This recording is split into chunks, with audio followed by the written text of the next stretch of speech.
నమస్తే, welcome to Universal Talkies. నేను మీ యాంకర్ సౌమ్య.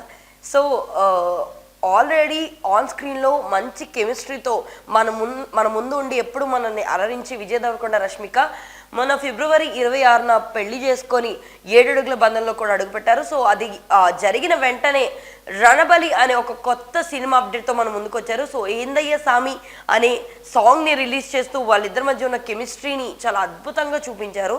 సో ఆ సినిమాకి సంబంధించి ఏ అప్డేట్ వచ్చినా సరే ప్రేక్షకులు, విజయ్ దేవరకొండ రష్మిక ఫ్యాన్స్తో పాటు తెలుగు ఆడియన్స్ అందరూ కూడా ఎంతో ఆనందాన్ని వ్యక్తం చేస్తున్నారు. సో నిన్న ఆదివారం రష్మిక మందన బర్త్డే సందర్భంగా మూవీ మేకర్స్తో పాటు విజయ్ దేవరకొండ కూడా జయమ్మ అనే క్యారెక్టర్ని ఇంట్రడ్యూస్ చేస్తూ ఆ మూవీకి సంబంధించిన మేకింగ్ వీడియో, అంటే రష్మిక మందనగా ఉన్న హీరోయిన్ ఎలా జయమ్మగా మారింది, సో తను ఎలా అందులో ఇముడ్చుకుంది, ఆ క్యారెక్టర్ తగ్గట్టు ఆ మేక్ ఓవర్ అన్నది ఎలా జరిగింది, అదంతటిని కూడా వీడియో తీస్తూ జయమ్మ అనే క్యారెక్టరైజేషన్ యొక్క ఇంపార్టెన్స్ తెలియజేస్తూ స్వాతంత్ర పోరాట టైంలో, యుద్ధం టైంలో 1854 నుంచి 78 మధ్యలో జరిగిన ఆ ఘర్షణలో వాళ్ళ భర్తకి అంటే రణబలికి ఎంతవరకు జయమ్మ సపోర్ట్ చేసింది, తన అడుగుజాడల్లో ఎంతవరకు నడిచింది, యుద్ధ సమయంలో భార్య యొక్క ఇంపార్టెన్స్, ఇదంతా కూడా ఒక మెయిన్ కథగా అయితే ఇందులో ఉండబోతుందని చెప్పేసి డైరెక్టర్ డిపార్ట్మెంట్ అంతా కూడా చెప్పడం జరిగింది. సో దీని గురించి విజయ్ దేవరకొండ కూడా జయమ్మ అనే క్యారెక్టర్ని ఇంట్రడ్యూస్ చేస్తూ,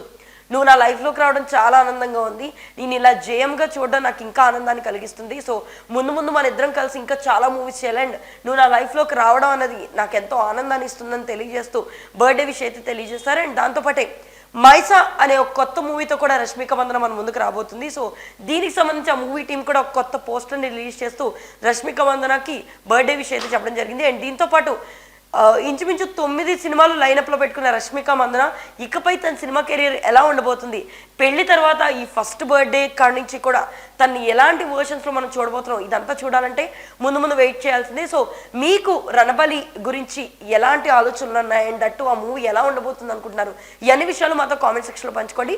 మరిన్ని అప్డేట్స్ కోసం మా ఛానల్ని సబ్స్క్రైబ్ చేయండి.